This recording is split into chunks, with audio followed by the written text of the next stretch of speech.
केते सुंदर देखा जाय देखिया चिंगड़ीटा मैं भाबिथिले गुटे हेई गला गुटे तो देखिया केते सुंदर देखा जाय तरकारीटा। हां हाथ ग्राइंडर रे भलार नडिया बाटी नै छी तो गोटे घंटा अपेक्षा करथिले मात्र 2 रु 3 मिनिट भी रहलानी काटी नेला। एटा मिठा लागियो किंतु पियाज अदा रसुन आ नडिया एका सहित माने ग्राइंडिंग होबो। Hey guys good morning welcome to my new blog. तो आज आम घर हे चिंगड़ी रो गोटे मलाई करी आ बहुत सुंदर टेस्टी रेसिपी गोटे हम आउ बड़ बड़ माने साइज रो चिंगड़ी मार्केट रो किना आंची। ठीक अछि तो चिंगड़ी मलाई करी हबा पई देखिया थे बड़ बड़ साइज रो चिंगड़ी किना आंची मार्केट रो। आ एबे चिंगड़ी रेट बहुत एटा टिके बड़ो नै तो सब छुटिया माने मीडियम मीडियम अछि। ए चिंगड़ी रो मलाई करीटा कने बहुत भल लागे।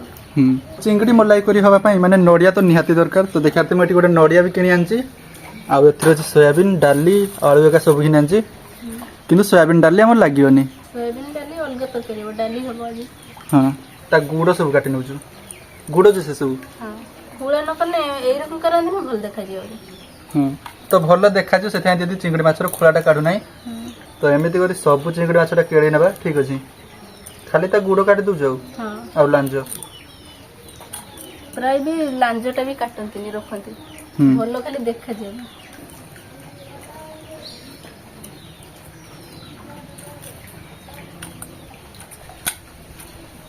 आ सकाळ सकाळ देखा बहुत जोर वर्षा होतला एबे हल्का टिके वर्षा कमी जी। तो हल्का वर्षा जे कमितला मु जाइथिनी मार्केट आ मार्केट रे किंतु वीडियो भल से बननै हेलानी माने बननै ही नाही वर्षा पडथला हतले बनै खतरी मोबाइल भी घर रख दी थी।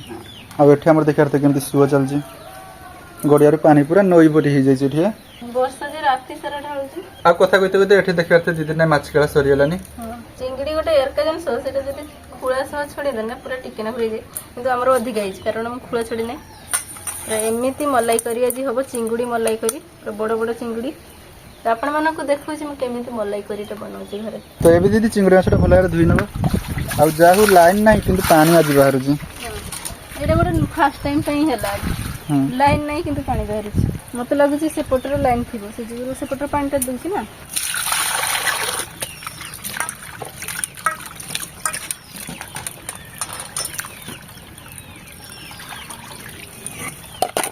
आउट देखिया थे गोडिया रे केते सारा पानी ही जाई माने पानी कालिठू जमा भी गो नै कालिठू नै मासे हला तो एमती अछि किंतु कालिठू ढेर पानी पूरा ही जी। ठीक अछि तो गोडिया पूरा फुल ही जाई ए पटकू भी हमर लेंबू गछ दीदी खराब ही जे देखियो त मूळर सब बेले पानी माने जमा हे कि रहउची पानी त बाहर न कने मूळडा पची जिवो। ते लेंबू गछ बहुत बढ़िया लेंबू गछ किंतु पानी जति आसी जिवो लेंबू गछ मूळकू ताहाले पूरा खराब ही जिवो गछ।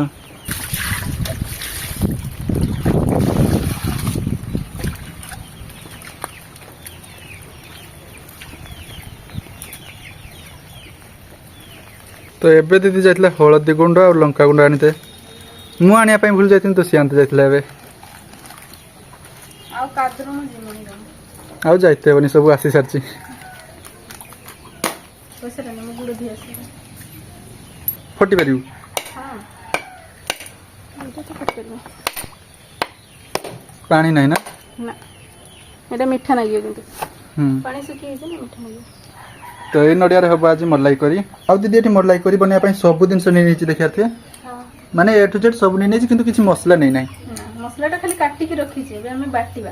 आ दीदी जे आज नडिया रस रे मलाई करीटा बनैबो माने नडिया रे बनैबो किंतु नडिया रस रे बनैबोनी। हां नडिया डायरेक्ट हमें नडिया मसला रे पकी बाटी नबा सेटा औरी बढ़िया टेस्ट लागे। तो अपन देखंतु से गुटे नुवा स्टाइल आज मलाई करी बनैबो। ठीक अछि फर्स्ट दीदी भल्ला रे नडियाटा कुरी नउजी आ एथिरे पियाज अदा रसुन भी अछि प्लेट रो। हां एका बेले सब माने बाटी में पियाज अदा रसुन आ नडिया एका सहित माने ग्राइंडिंग होबो। ओहो माने अपन जानते नडिया रस रे चिंगड़ी मलाई करीटा हुए किंतु दीदी आज पूरा नडिया रे बनैबो। हां माने पूरा ग्रेवीटा बढ़िया रकम का देखाइ छो पूरा मंडिया मंडिया रहिबो भल लागियो रस रे माने पानी रकम का टिके हुई नडिया रस पके एटा जदी नडिया पूरा डायरेक्ट पके कि जदी तरकारीटा बनैबे ताने पूरा मंडिया रकम का माने ग्रेवीटा भल दिसियो।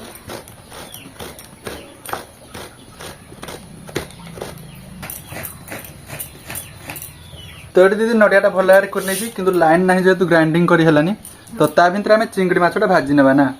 अल्प टिके लूण चिंगड़ी रे पके देबा अल्प टिके हळदी गुंड देके चिंगड़ीटा भल से गोली नेबा। ବେଶୀ ମାନେ କଡ଼ା କରିକି ଭାଜିବାନି ଚିଙ୍ଗୁଡ଼ି, ହାଲକା ଟିକେ ଭାଜି ନେବା, ମାନେ ଆଇଁଷ ଗନ୍ଧଟା ଯେମିତି ଟିକେ ଖାଲି କମିଯିବ, ତାହେଲେ ଯାଇକି ଆମେ ସେଇ ଚିଙ୍ଗୁଡ଼ି ମଲାଇକାରୀଟା ବନେଇବା।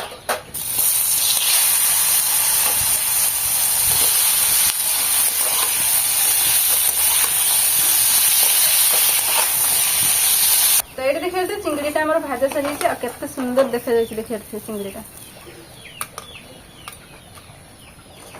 ତ ଚିଙ୍ଗୁଡ଼ିଟା ମୁଁ ଭଲସେ ଭାଜି ନେଇଛି, ଆଉ ଏଇଠି ଗୋଟେ ମସଲା ବାଟିବା ପାଇଁ ପଡ଼ିବ, ପିଆଜ, ନଡ଼ିଆ ଆଉ ଅଦା ରସୁଣ।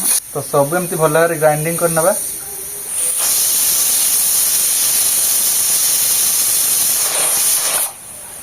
ଆଉ ଗୋଟେ ଘଣ୍ଟା ହେଲା ଲାଇନ୍ ଥିଲାନି, ଏବେ ଲାଇନ୍ ଆସିଲା ଦେଖିବାର ଥିବେ। ଠିକ୍ ଅଛି, ତ ଏବେ ଆସିଲାକୁ ଆମେ ଏବେ ନଡ଼ିଆ ଆଉ ପିଆଜ ଅଦା ରସୁଣଟା ଗ୍ରାଇଣ୍ଡିଙ୍ଗ କରିବା ନା।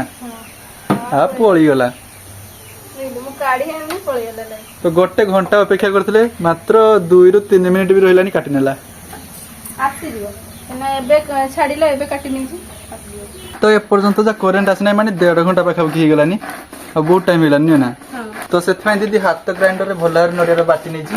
ଅଦା ରସୁଣ ପିଆଜ ଯୋଉ ଦେଇଥିଲେ ସେଟା ଭଲସେ ପୁରା ବାଟିକି ଚୁପୁଡ଼ି ନେଇଛି, ଏତିକି ଖଦଡ଼ା ଅଂଶ ବାହାରିଛି। ତ ଦେଖିବା ତ ଏତିକ ନଡ଼ିଆର ଖଦଡ଼ା ଅଂଶ ବାହାରିଛି, ଆଉ ଏଇନା ସବୁ ରସ ଅଛି। ହଁ, ଆମେ ଆଳୁଟା ଭାଜି ନେବା, ଆଳୁ ପକେଇବା ଆମେ କରିର। ସବୁ ତରକାରୀରେ ଆଳୁ ନ ପକେଇଲେ ହବନି, ଆଳୁଟା ନିହାତି ପଡ଼ିବ।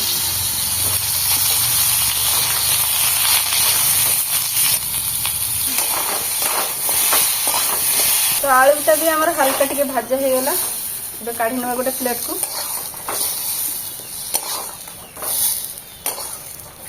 ଆଉ ଏଥିରେ ପକେଇବା ଜିରା, ତେଜପତ୍ର 2ଟା ପକେଇବା, ଆଉ ଶୁଖିଲା ଲଙ୍କା। ତାପରେ ଆମେ ବାଟିକି ଯଦି ରଖିଥିଲେ ଅଦା ରସୁଣ ଆଉ ନଡ଼ିଆ ପୁରା, ସେଇଟା ପକେଇଦେବା। ଏବେ ଟିକେ ପାଣିଆ ପାଣି,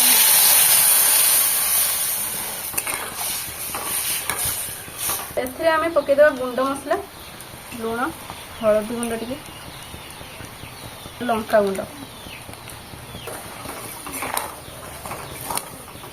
ଆମର ଅଛି ଚିଙ୍ଗୁଡ଼ି ମଲାଇକାରୀଟା ପୁରା ନୂଆ ପ୍ରକାର ହଉଛି, ମାନେ ପୁରା ଢପାଣିର ହଉଛି। ଆମେ ଭାବିଥିଲେ ଗୋଟେ, ହେଇଗଲା ଆଉ ଗୋଟେ। ପୁରା ନଡ଼ିଆଟା ଗ୍ରାଇଣ୍ଡିଙ୍ଗ ହେଇଥିଲା ଭଲ ହେଇଥାନ୍ତା, ଯେହେତୁ ଆମେ ରସଟା ନେଇନେଲେ ତ ଏମିତି ଟିକେ ପାଣି ପରି ହେଇଗଲା। ଆଉ ଯଦି ହେଲା ମୁଁ ସେଇଦିନ ପକେଇ ଦେଇଥିଲି ସବୁ ଅଦା ରସୁଣ ପିଆଜ, ସେଗୁଡ଼ା ସବୁ ପାଣିରେ ଚିପୁଡ଼ି ଦେଲେ ଆମେ, ପାଣି ପରି ହେଇଯାଇଛି ଆଉ ତରକାରୀ। ସେଇଟା କେରକମଟା ଟେଷ୍ଟ ଲାଗିବ ମୁଁ ଜାଣିନି, ତଥାପି ସବୁ ପକେଇଦେବା, ପାଣିଟା ନିହାତି ମରେଇବା।